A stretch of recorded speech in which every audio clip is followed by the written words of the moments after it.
de localizar pola Garda Civil, así que, por suposto, a investigación continúa aberta.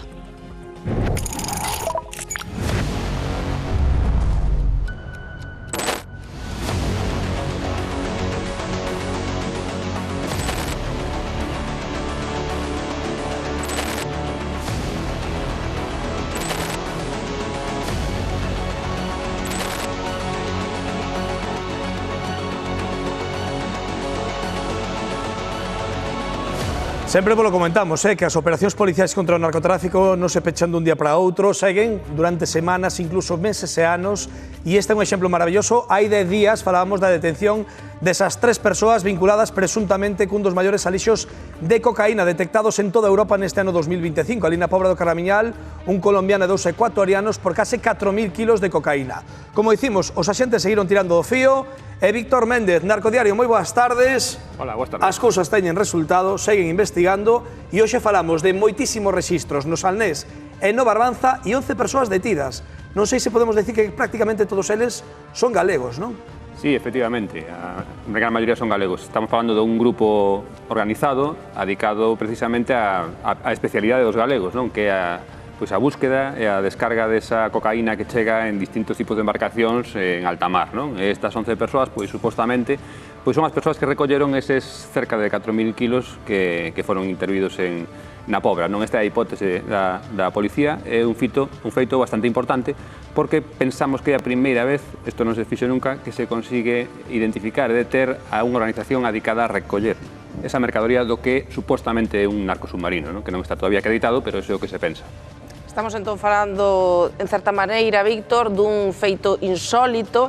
O que pasa é que non sei se sabe ou se ti o podes contar, esas 11 persoas detidas, na maior parte galegos, se xa son persoas que xa estaban vinculadas ao narcotráfico ou son relevantes por algunha cuestión? Hai un pouco de todo. Digamos que a parte máis alta desas persoas levaba sendo investigada a tempo, non? Son persoas destas digamos, de unha idade menor, non? Non estamos falando dos antigos clanes ni nada desto, sino de persoas dunha idade entre 40 anos, entre 40 e 50, incluso menos algúns, e que a Policía e a Guardia Civil, neste caso a Policía Nacional, levaba tempo pensando que estaban adicándose precisamente a este traballo, non? A coller embarcacións, sair a un punto concreto normalmente na boca das rías, neste caso sería na boca da ría da Arousa, e recoller a cocaína. Isto é o que fixeron supostamente. Vamos a ver se nestes días que temos de aquí ao luns probablemente se saberá todo o resultado desta operación, pero probablemente estemos falando deso, non? Dunha organización que leva moito tempo traballando e facendo precisamente este traballo. Víctor, 11 persoas detidas e tamén falamos de case, se non me equivoco, teño un dato de 18 rexistros no Salnés e no Barbanza, é dicir, para que nos situemos nas dúas beiras da ría da Arousa. Que se registrou exactamente hoxe, que registraron os axentes e que buscaban? Bueno, como nestes casos, registranse por unha banda domicilios e por outra banda lugares onde pode haber infraestructura, non? A infraestructura utilizada precisamente para este tipo de traballos. Foron a domicilios dos investigados, destas 11 persoas detidas, e tamén a empresas relacionadas con eles. Neste caso, estamos falando principalmente dun punto neurálxico que vimos nas imaxes de hoxe, que estamos vendo aí, que é unha empresa relacionada a un taller relacionado cunha empresa náutica, non? Unha empresa náutica que ten por unha banda en Sanxenxo, por outra banda en Cambados, ten como dúas sedes, non?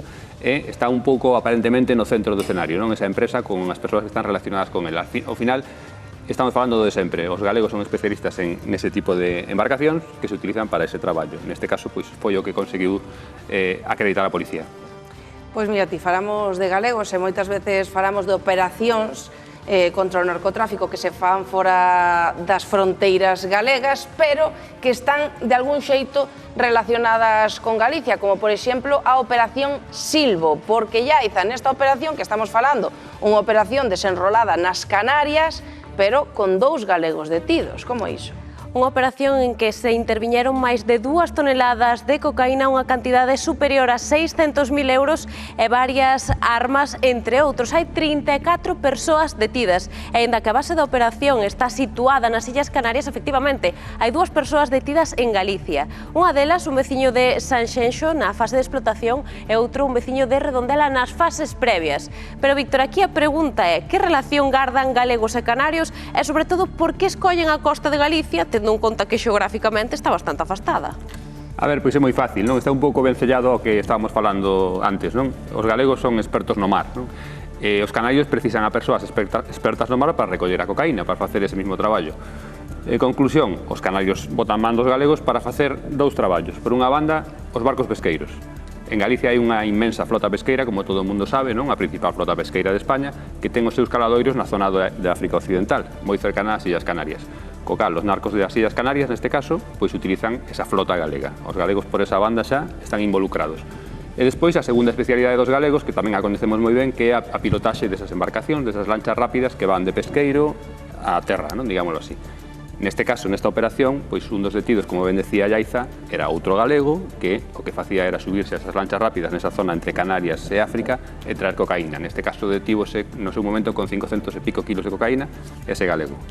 Co cal, neste caso, tiñamos galegos a lomo das lanchas e galegos tamén responsables das embarcacións pesqueiras, neste caso, que facían ese viaxe de cocaína entre África e Canarias.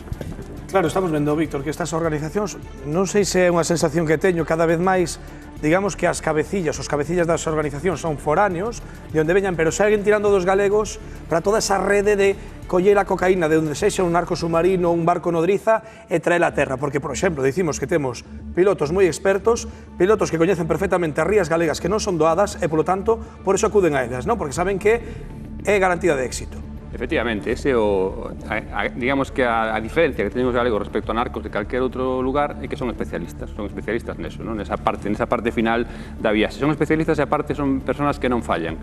Un exemplo desto moi claro é que as organizacións criminais do estranxeiro poden utilizar a galegos ou poden utilizar, por exemplo, a persoas do sur de España, non? Que tamén saben manexar dentro das súas posibilidades as narcolanchas. Que sucede? Os galegos son moito máis caros. Os galegos son máis caros porque funcionan mellor. Unha organización que quere meter unha gran cantidade como un narco submarino busca galegos, paga máis, pero busca galegos, antes de que ir a organizacións do sur de España que cobran menos, pero corren o risco de perder a mercadoría. Co cal, os galegos nestos son, desgraciadamente para nós, son os mellores.